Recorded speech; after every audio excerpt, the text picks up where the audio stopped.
Welcome to PowerUp podcast, the podcast that seeks to empower and dismantle, giving us the power and confidence to question, deconstruct, rebuild, and expand in life. I'm your host, AmaRouge, voiceover and multidisciplinary artist, well-being advocate, food and book geek with over 14 years of movement-centered experience. I am your host, Mesma, artist, choreographer, yogi and coach with a passion for alchemy, creativity, transformation and workplace wellness. We recognise that we can't dismantle and empower or be empowered without first learning ourselves, diving deeper to unlearn the harmful, restrictive and unprogressive. It's an ongoing practice and journey for us all, which is why we created this podcast. Our show features guests doing the work to enlighten, deconstruct and power up in their own magical ways.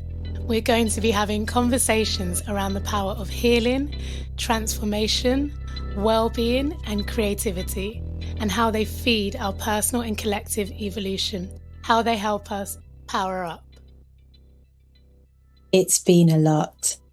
That is a really good way to sum up the last 3 months of 2022 for me. And actually, January of 2023 so far. You all are listening to this in May, but Ella and I are actually recording this and it's January.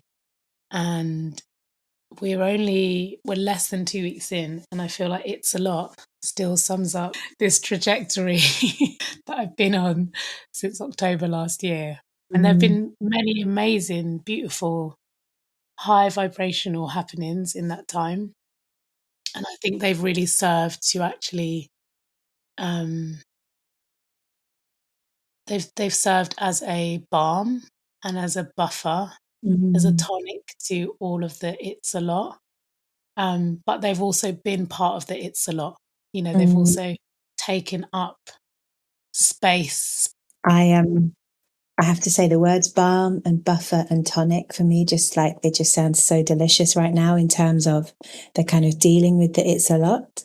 And actually, like, even kind of thinking about it, if we actually look at the past 3 years, you know, COVID, everything, it's been a lot.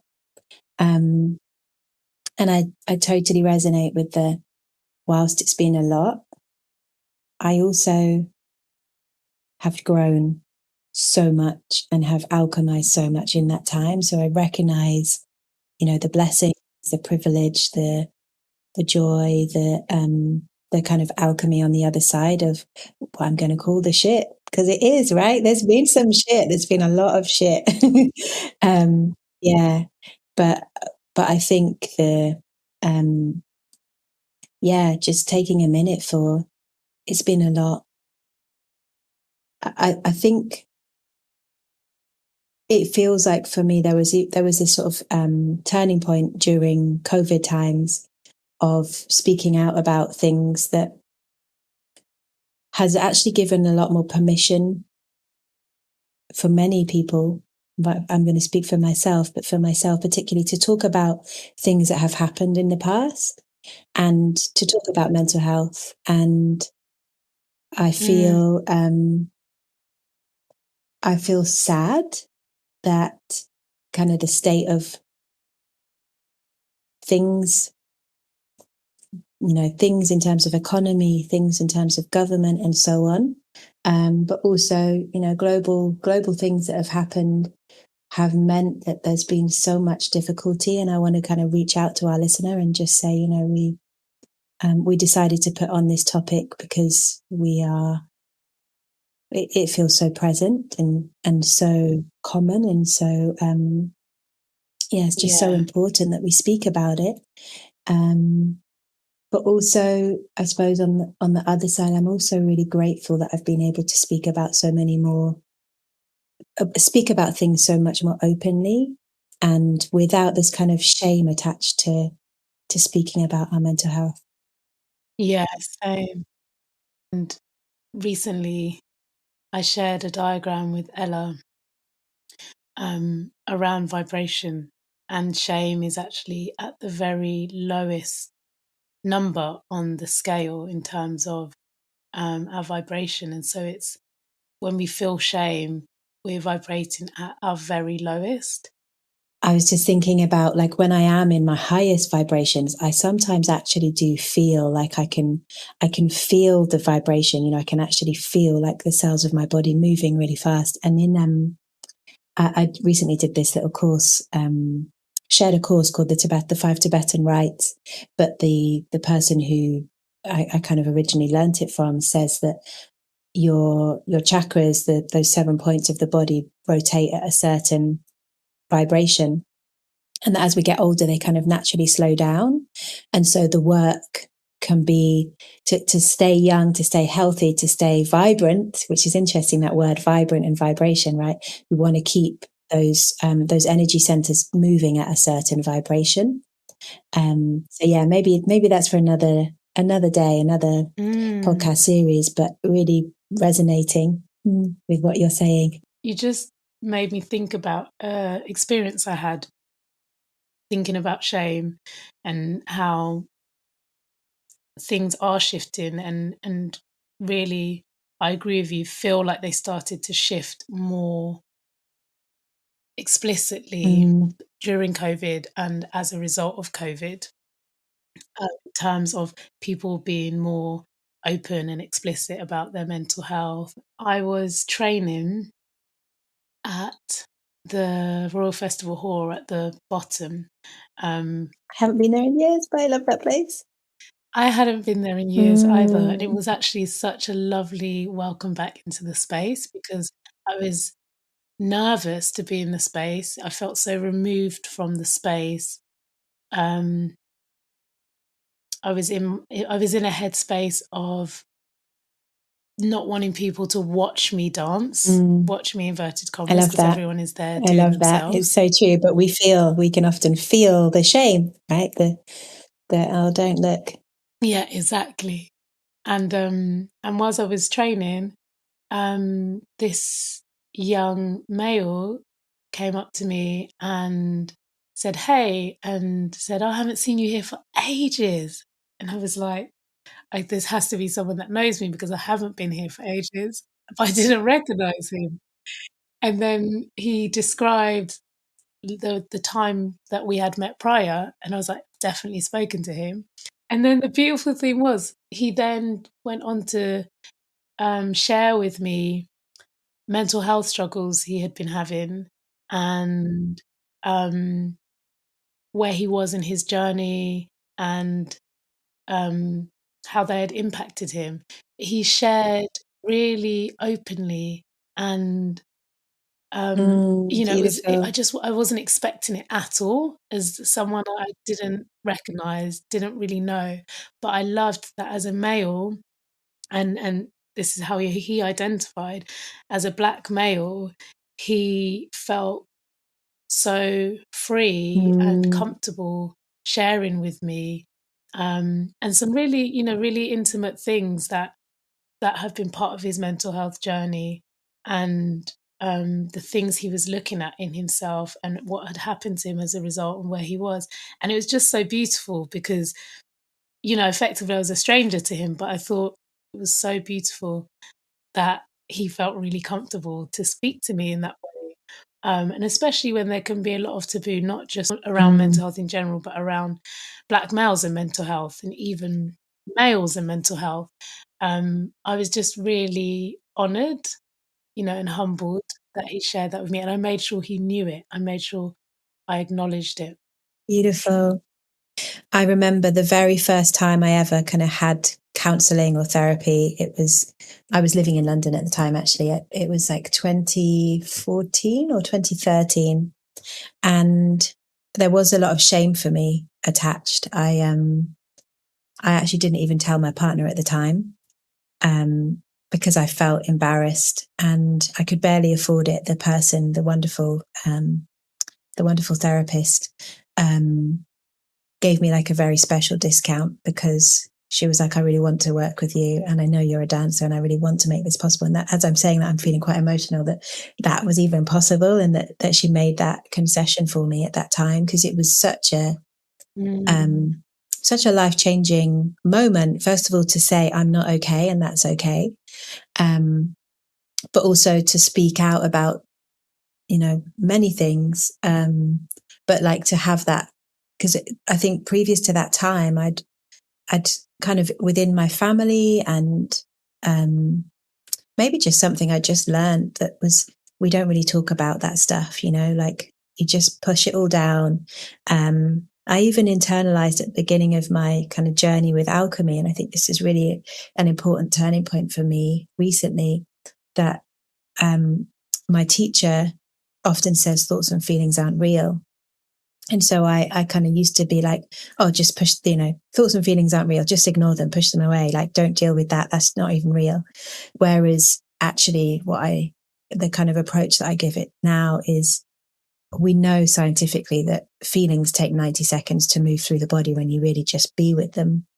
And so I'm all about embodying them for that 90 seconds, letting them move through me. Like, this is why I love this kind of concept of embodied alchemy so much, of when we feel, actually, then we can channel it into something. But when we try and push it away, it keeps on coming back, and it probably comes back worse and worse. And actually, even I've gone through a breakup recently, which is a much shorter kind of period of time to some of my past breakups. But the way that I dealt with it just felt so adult, in terms of, I really felt it in ways I was like, I should have done this in every breakup. I should have just done the day where you you don't get dressed and you lie in bed and you wear your pajamas and you feel like almost disgusting, but you're just like, I'm processing and I'm feeling it all and I'm sitting with it, and allowing the tears to move, allowing it to all move through my body. And I think, there's been a few kind of moments in these recent times of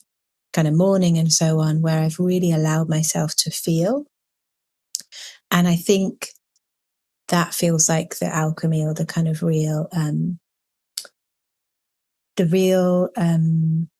being able to be an adult with these difficult times, and being with what's happening, and not shying away from it, not running away from it, but also almost like, being able to know that there's also hope, and having these tools. And to go back to that kind of first moment of therapy, I think it is kind of, this for me is a path, this is a journey for life, of learning to live with myself and learning to love myself, is very much connected to also looking inside and knowing myself, and being okay with the difficult, as well as the kind of really getting to know, well, what would I truly love, and what is a learned experience, and what is my what is really true for me, and what is learned. And I think it's it's such an important path. And I'm very grateful to have stepped onto it. I just want to big up that therapist that you had, that recognized that you were in need and made a way for them to support you. Because therapy isn't, it should be accessible for everyone. It isn't currently accessible for everyone. And definitely there have been improvements in terms of accessibility. And I'm not a expert, so I'm only speaking from the conversations I've had with people who are having therapy or seeking therapy, and through things I've seen advertised. But BetterHelp, for example, which is a service which has a lower price point.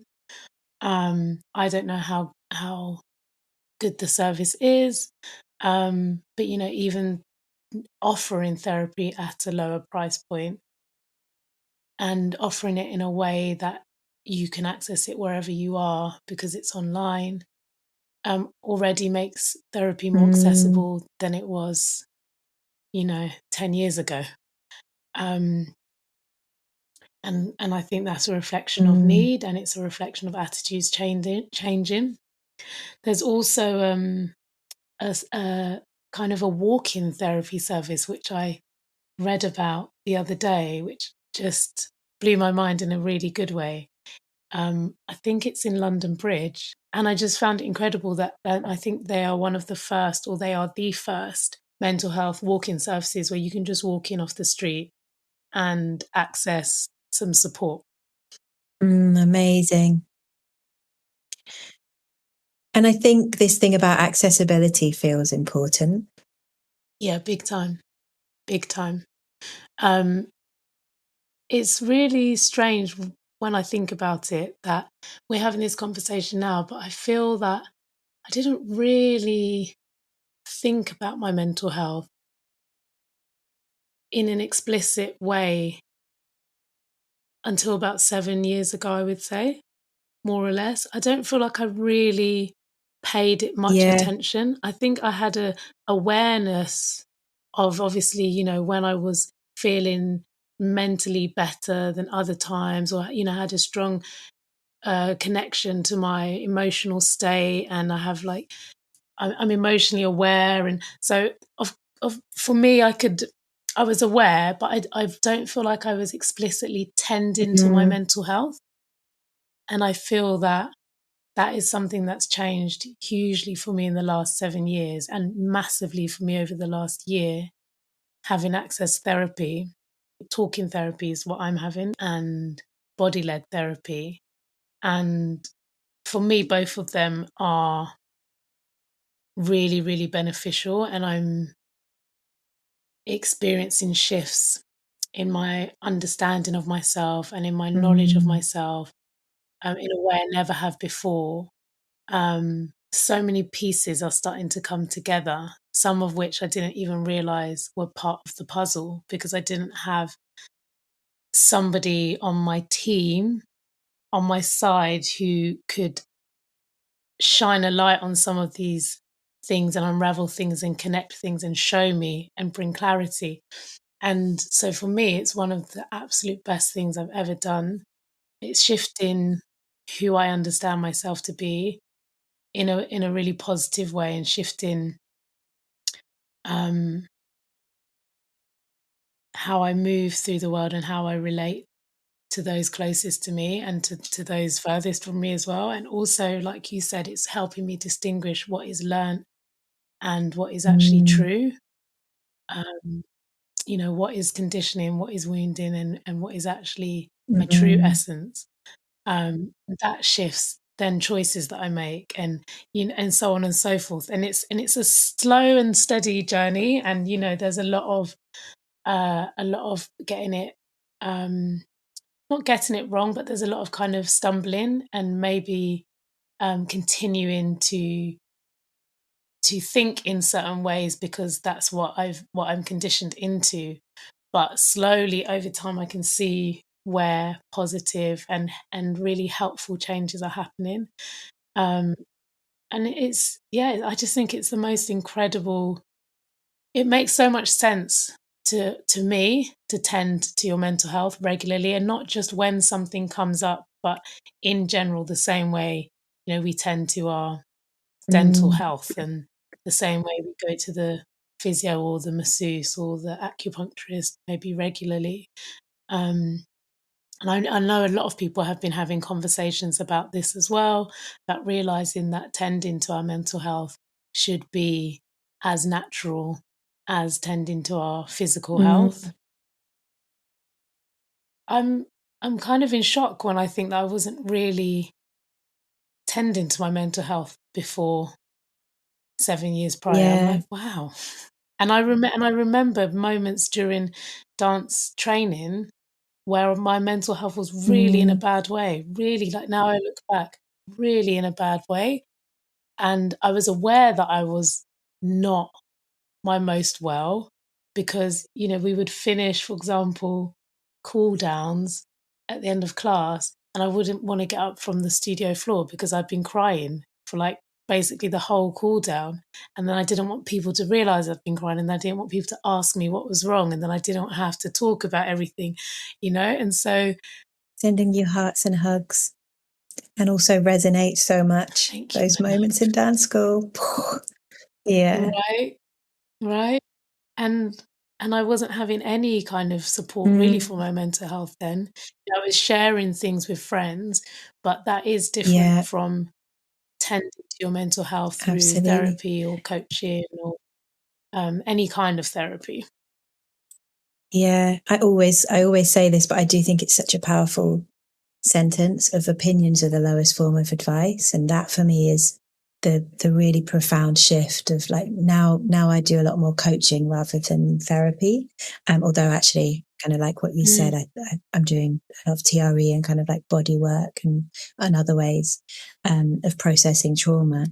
But what I now know is that, yeah, those beautiful friendships where I would talk about my problems, probably in my victim mode, it's almost like it fueled it, you know, it like gave me more permission to feel sorry for myself and actually not really face the problem and not really do the work to unlearn and to see how I could release those big or small T traumas, for example, from my body and from my past, rather than, just like kind of adding to it and taking people's advice on things that really the only person who really knows the solution to is ourselves. And I have to just say, listener as well, I'm just bigging up Amma because I feel so proud of you and I'm like totally emotional right now. But, like I really do. I think like the journey and like seeing your beautiful evolution as you just step up to this like empowered you, it's just beautiful to witness. And sending a million hearts. Thank you, I love you. Whatever type of way you can tend to your mental health, choose that, find that. Is different for everyone, and I think it might be a combination of ways, but I think it's pivotal for us to be able to move through the world in a way where you feel harmonious and you feel like you can manage your life, and then beyond that thrive, and beyond that process your emotions, whether that's emotions of joy, whether it's when you feel sad, whether it's anger, whether it's disappointment, whether it's peace. All of that is so necessary for us to do life. To live is to feel. And I really realized that in an embodied way these last few months. To live is to feel. So if you want to be living in this world, you want to be in aliveness, then you have to feel. Thank you for listening. You can connect to us and our guests via the links in each episode's show notes. Before you go, we invite you to hit the subscribe button so you don't miss out on any of the goodness to come. And if you enjoyed today, perhaps tell a friend to tell a friend. We are always grateful for you, our listeners, for our fabulous guests, and to everyone who has contributed to and been a part of our journey here. Our music is by Tomo Carter. Everything else is brought to you by us, the PowerUp Power Team. I'm Mesma. I am AmaRouge. And we are PowerUp Podcast.